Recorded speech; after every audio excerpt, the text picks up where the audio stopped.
সারা রাত খেলা দেখে রে, আর সালা তো খায়রুল নাম শোনার পরে তুই আর নাই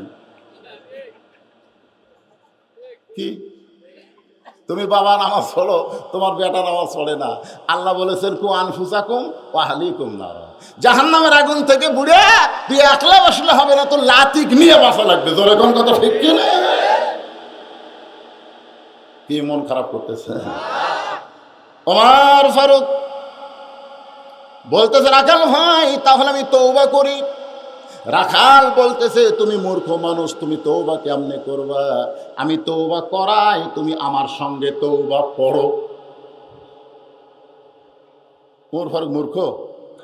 আল্লাহ রাসূল বলেছে আমার পরে কেউ যদি নবী হতো লাউ কানা উমর। আর সেই উমরকে রাখাল বলতেছে তুমি মূর্খ মানুষ, তুমি তওবা কেমনে করবা? উমর ফারুক বলে রাখাল আমার মধ্যে মূর্খামির কি দেখলে? রাখাল বলতেছে চাওয়ার ব্যাপারে যে সতর্ক হয় না, ই যতই ডক্টর কামাল হোক তারপরেও মূর্খ। ধরে করার কথা ঠিক কি? 18 সালে ডক্টর কামাল হোসেনের নেতৃত্বে একদল গেছিল সিলেটের শাহজালাল মাজারে। পেপারে হেডলাইন, ডক্টর কামালের নেতৃত্বে শাহজালাল মাজারে সবাই হাত তুলে বলতেছে বাবা আমরা এবার ভোটর দাঁড়াচ্ছি, বাবা আমরা ভোটর দাঁড়াচ্ছি। আল্লাহ বলেছে আস্তাইনু বিসসবরি ওয়াস সালাহ, পাওয়ার যদি চাস ধৈর্য আর নামাজ নিয়ে আসা, আল্লাহ তোর চাওয়া পুরা করবে। জোরে কোন কথা ঠিক কি না? কিন্তু আসল জাকাত না চায়া বাবার দরবার গেছে। ডক্টর কামাল শিক্ষিত হলেও চাওয়ার ব্যাপারে সতর্ক না হলে ওই হলো গন্ড মূর্খ।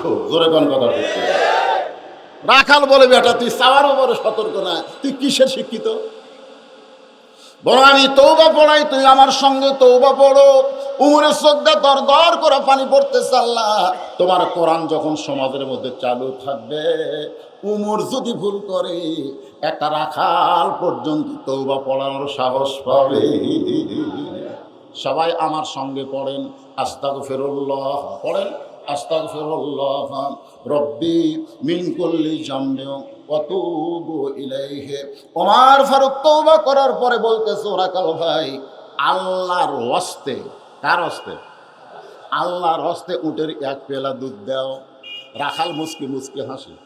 ওমর ফারুক বলে আবার হাসো কেন? বলে হাসার কারণ হলো তওবা করার পরে তুমি মুনাফিকি করলে।